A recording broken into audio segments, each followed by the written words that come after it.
여러분 반갑습니다. 오늘은 너무 보고 기뻐하라 제2부 보이지 않는 것을 바라보라에서 5장 보이지 않는 것을 바라보기에서 제1주제 심상과 시각화를 나누도록 하겠습니다.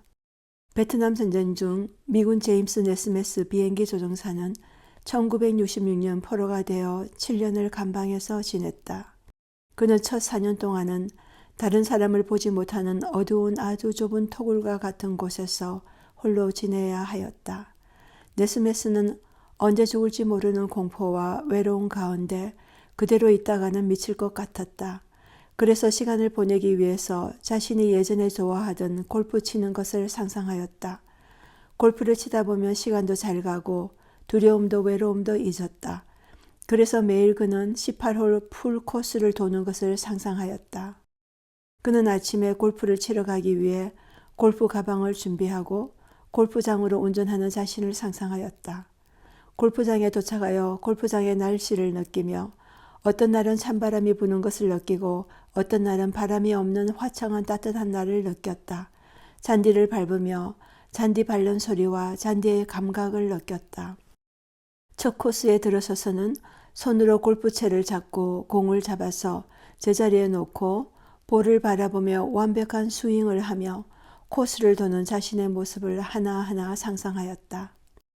여러 해 그렇게 지낸 후 그가 드디어 풀려나서 미국으로 돌아온 후 일주 만에 뉴올리언스 오픈 골프대회에 참여할 수 있는 기회가 주어졌다.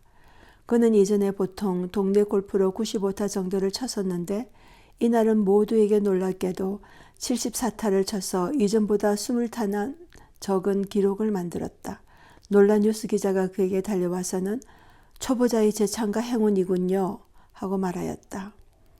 그때 네스메스는 이렇게 대답하였다.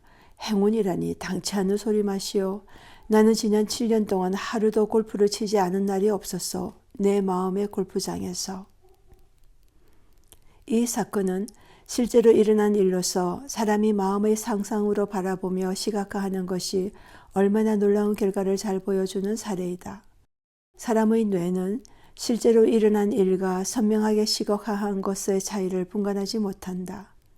그래서 미군 조종사 네스메스가 한 것과 마찬가지로 보고 듣고 피부로 느끼는 등 생생한 오감으로 느끼는 시각화를 할 때 우리 뇌는 그것이 실제로 있는 사실로 자극을 받고 시각화하는 방향으로 이끌리게 된다. 조직심리학자인 데이비 쿠퍼라이드 박사는 인간 조직은 성격상 거의 굴강성이다. 그 뜻은 그것이 미래에 대해 긍정적으로 예상하는 방향으로 눈에 띄는 만큼 거의 자동적으로 진화하는 경향을 보여준다는 것이다 라고 한다. 우리가 기대하고 희망하고 꿈꾸는 것이 어느 정도로 긍정적인지에 따라서 인간 시스템이 긍정적인 방향으로 전환될 것이라는 것이다.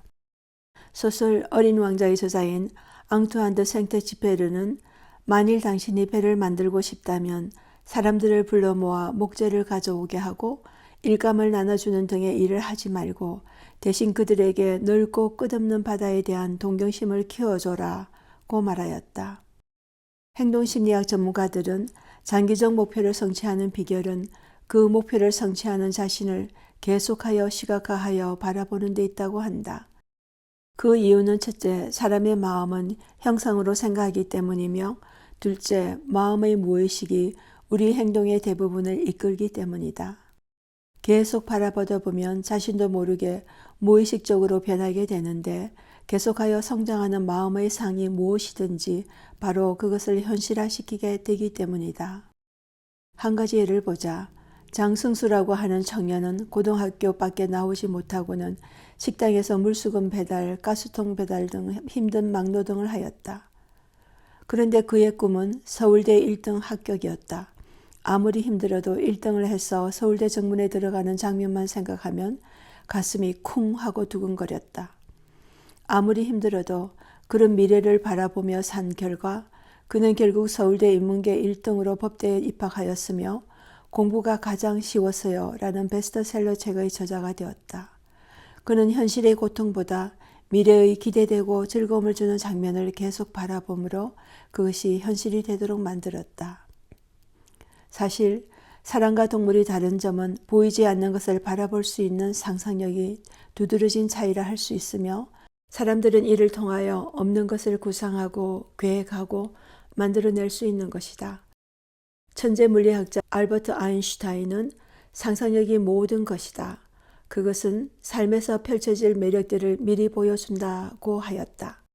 그리고 상상력은 지식보다 더 중요하다고 하였다. 우리는 지금 이 말이 실감나는 시대에 살고 있다. 지금 우리가 일상적으로 사용하고 있는 핸드폰, TV, 자동차, 컴퓨터, 비행기 등 각종 제품들도 그것이 존재하기 전에 먼저 그것을 만든 사람들의 마음속 상상력을 통하여 보았던 제품들이다. 만들 당시에는 사람들에게 불가능해 보이는 꿈이었지만 그것이 가능하다고 믿었던 사람들이 마음으로 보았던 이미지가 결국 현실화된 것이다.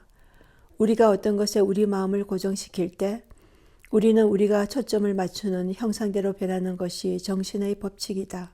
즉, 목표를 마음의 눈으로 바라봄으로써 무의식으로 하여금 그 영상이 이루어지도록 작용할 수 있다는 것이다.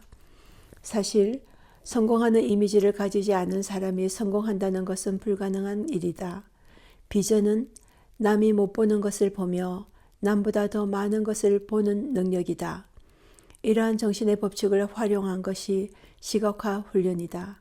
시각화는 스포츠 분야에서 가장 먼저 도입되어 훈련에 사용되었으며 많은 세계 정상급 선수들이 시각화 훈련을 하여 왔다. 1976년도에 미국 올림픽 스키팀이 최초로 실시한 시각화 훈련은 이후 올림픽에서도 대표팀들을 훈련시키는 데 사용되어 왔다. 지금은 세계 각국에서 농구, 축구, 골프 등 각종 운동 경기 훈련을 하는 데 도입하여 사용되고 있다. 이것은 행동과 습관을 변화시키는 데 있어서 영향력 있는 방법으로서 상상 리허설이라고도 불린다.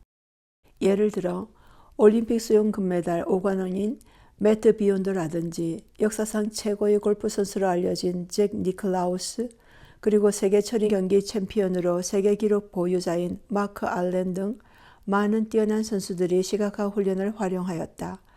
올림픽 금메달을 딴 역도 선수 장미란과 피겨 스케이팅 선수 김연아도 시각화 훈련을 하였고 세계 최강으로 불리는 한국의 양궁 국가대표 선수들이 올림픽 7연패를 달성한 가장 큰 이유 중 하나가 시각화 훈련이다. 마크 알렌은 다음과 같이 말했다. 시각화는 운동 경기에서 어떤 것을 성취하는 데 매우 중요한 도구다.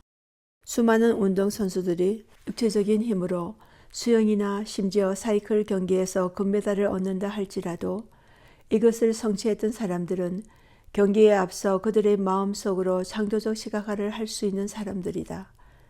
당신이 무엇을 하든지 시각화를 하는 것은 성공의 길로 가는 것이다. 사람은 누구든지 앞날에 대하여 어떤 종류이든지 마음의 상을 그리며 살아간다. 그런데 앞날의 결과는 어떤 마음의 상을 가지고 살아가는가에 따라 크게 좌우된다. 성공적인 사람들은 자신의 목표를 2번 성취하게 된다. 먼저 심상을 통하여 성취하고 그 다음에는 실제로 성취하기 때문이다. 이러한 심상에서 중요한 것은 그 이미지를 선명하고 자주 그리는 것이다. 그럴수록 그는 더욱 자극을 받고 성취의 기쁨을 즐기며 그러한 모습으로 가까이 가게 된다. 그들은 미래에 얻을 즐거움을 미리 보고 느끼기 때문에 그 일을 기꺼이 수행한다. 그러나 대부분의 사람들은 실패하는 자신의 모습을 상상함으로 두려워하며 더 실패로 가까이 간다. 그렇지만 과거에 실패가 많고 자신감이 없는 사람이라도 긍정적인 시각화 훈련을 통해 자신을 변화시켜 나갈 수 있다.